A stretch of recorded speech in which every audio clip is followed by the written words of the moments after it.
वालेकुम दोस्तों, इस वक्त जो सबसे हॉट टॉपिक जिस पे ज़मींदार सबसे ज़्यादा परेशान है वो है ये जो प्याज में मर्ज लगा हुआ है। इसके लिए लोग बहुत परेशान भी हैं और वो बेचारे कोशिश भी कर रहे हैं कि अपनी फसल को बचा सकें। मगर उसमें क्या हुआ कि अब हमारा इसमें फंजीसाइड जो फंगस लगते हैं, जो फंगस बीमारी है, इसके बारे में बदकिस्मती से हमारे यहाँ इतने फंगस के अटैक नहीं होते थे, तो हम इसके बारे में इतने फेमिलियर नहीं हैं। फंगस एक नज़र ना आने वाली बीमारी होती है शुरू में, जिसका पता नहीं चलता। जैसे फर्ज करो अगर इंसेक्ट का अटैक हो जाए तो हमें पता होता है कि वाइट फ्लाई है, हम जाके दवाई लेके आते हैं, वाइट फ्लाई की दवाई लगी, हमें शाम तक दूसरे दिन तक पता चल जाता है कि कितनी वाइट फ्लाई मरी नहीं मरी। मगर फंगस में हमें चीज़ नज़र नहीं आती है, हम सिर्फ ये देख रहे होते हैं कि यार ये चीज़ लगी है, अब इसने पता नहीं कितना, जब वो पौधा सूख जाता है फिर हम उस पर करते हैं। दूसरा हमारे साथ बदकिस्मती, ये पूरा महीना भी बरसात का चला।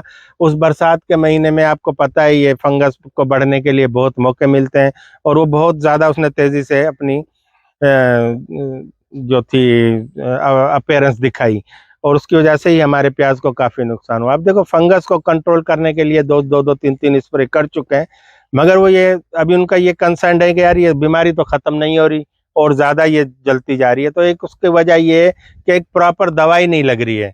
प्रॉपर दवाई आप लगाएं, उसके बाद भैया इसमें एक बैक्टीसाइड दूसरा फंजीसाइड मिला के लगाएं। खाली फंजीसाइड भी काम नहीं करेगी, खाली बैक्टीसाइड भी काम नहीं करेगी, दोनों को मिला के लगाएं।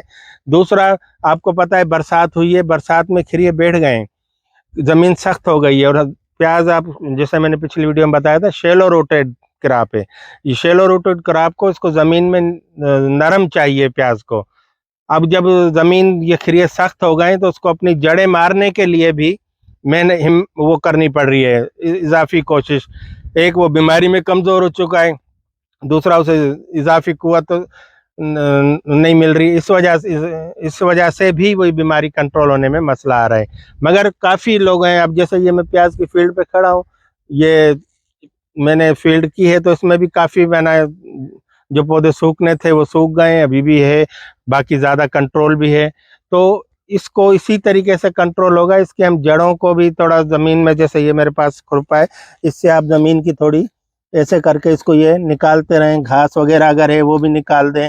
ये सब हम काम करेंगे तो ताकि ज़मीन को अंदर से नरम हो जाए। ज़मीन जितनी नरम होगी उतनी वो जड़ें अच्छी मारेगी। पानी हमें इसके बाद जो हमें देना है वो हल्का देना है। तीसरे नंबर पे जो खुराक देनी है, खुराक ज़रूरी नहीं है कि हम इसको वही जो हम हर साल देते हैं, अब ये एक स्पेशल केस बन चुका है।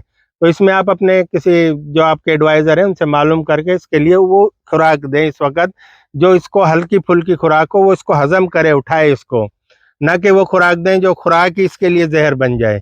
इस बात का भी आपको ख्याल करना है। Thank you.